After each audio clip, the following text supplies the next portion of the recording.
Salut. Alors, dans cette partie du cours, nous allons créer notre projet Spring Boot. Quand vous allez sur IntelliJ, vous cliquez sur File, New, Project, et puis cette page apparaîtra. Et ensuite, vous cliquez sur Spring Boot Initializer. Ou encore, vous pouvez directement aller sur Spring Boot Initializer, si je ne toujours startspringboot.io. Et c'est aussi la même chose, donc vous pouvez choisir toutes ces différents trucs, la version de Spring Boot, la version de Java, et quels sont les dependencies que vous avez besoin pour que votre projet puisse fonctionner. Donc, ouais. Alors ici, nous allons commencer par là. Nous allons cliquer sur Default parce qu'il utilise les mêmes configurations qu'il y a dans startspringboot.io. Et nous allons utiliser OpenJava 19. On va faire Next.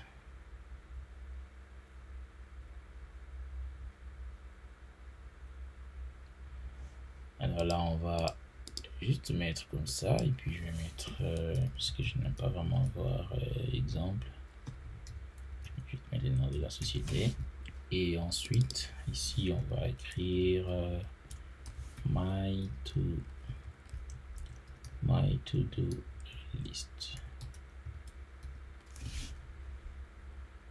On va utiliser Gradle, Java, et là, on va choisir la version 19. Et puis, voilà, vous avez besoin d'échanger la description à autre chose, vous pouvez le faire.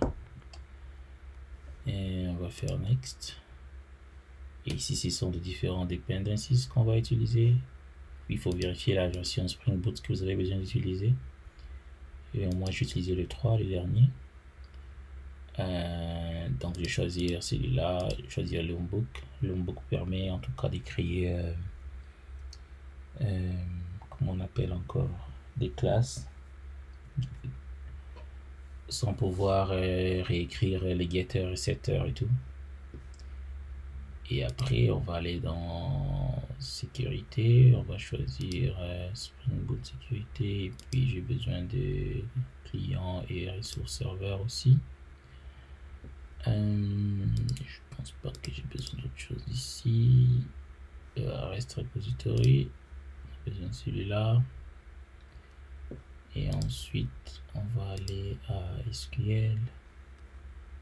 Je vais choisir celui-là. MySQL Driver, puisqu'on va utiliser MySQL, Flyway.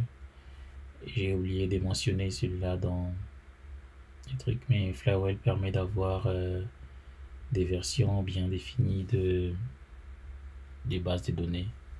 C'est-à-dire qu'il se peut qu'on travaille en team et ma base de données peut avoir plus de données que celui l'autre de mon partenaire.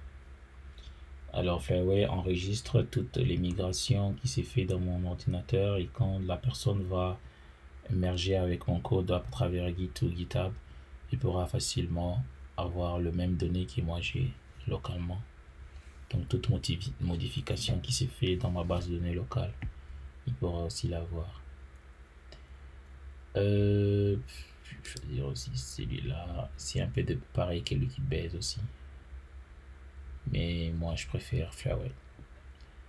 Alors, on va voir s'il y a autre chose à mettre. Je ne me souviens toujours pas de tout ce qu'il faut avoir. On pourrait utiliser Java Mail si on a besoin. On a besoin peut-être pas maintenant, mais si on trouve qu'on en a besoin plus tard, on pourra juste ajouter. Voilà. Et je pense que ça sera tout. Next. Sera créé dans le document. Pas de problème.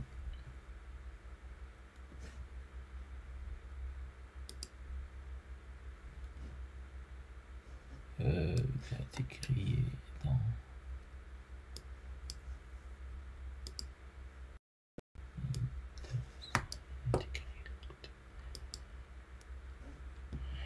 Alors là, on attend que...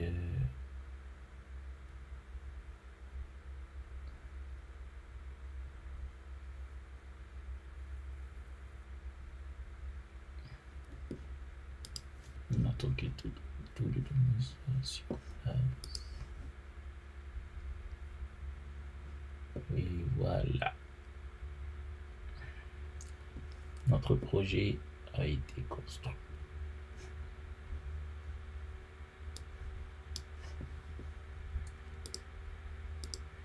Et ça, c'est la structure du projet Spring Boot.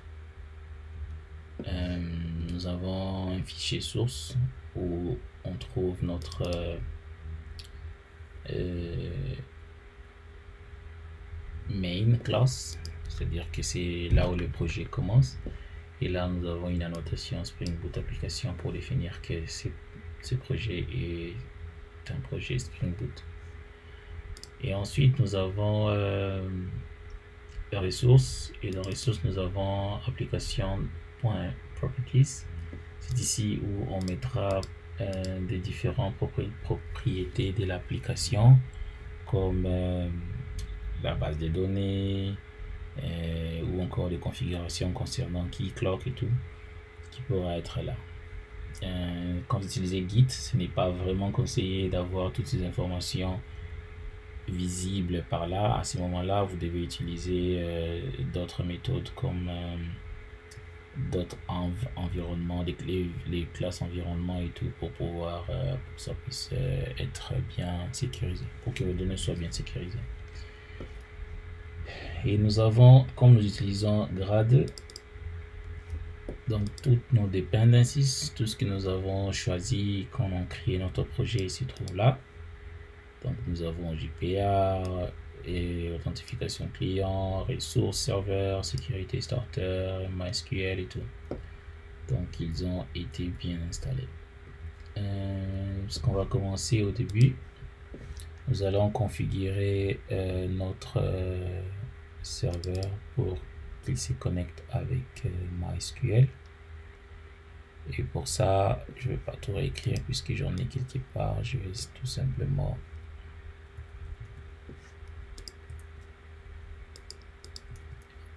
les coller. Alors là, on dit Spring Boot data source.url. Nous utilisons MySQL et notre ici c'est le host de notre base de données. Ici nous avons le nom de notre base de données. Pour l'utilisateur, nous avons root, il n'y aura pas de mot de passe, puis le nom de l'application. Je pense que c'est déjà tout.